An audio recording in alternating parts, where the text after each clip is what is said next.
Okay, the next item in the menu is this book.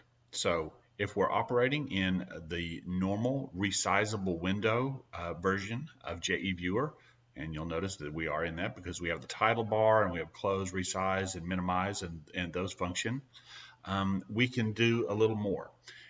So we're looking at this next icon, which is an open book. Let's click it and see what happens. Click it, and we are taken to the works of Jonathan Edwards online, hosted by the Edwards Center at Yale University. So this is helpful and this is critical for using JE Viewer, either this edition, the online edition, or the print edition.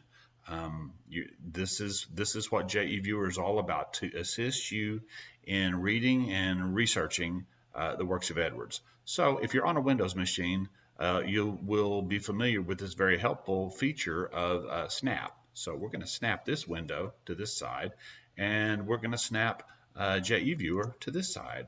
And then we have the works of Edwards on one side at Yale. We have the graphs on the other side. So let's just zoom around to our heart's content.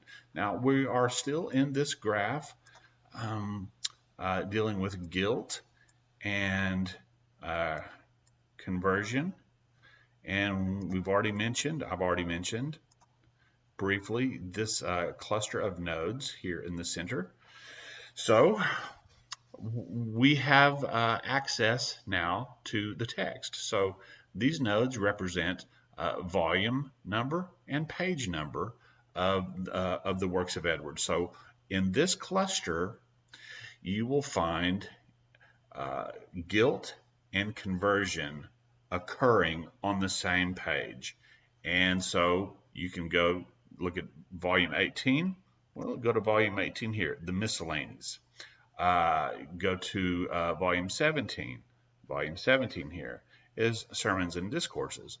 Volume 7, page 304 is the life of Brainerd, and so on.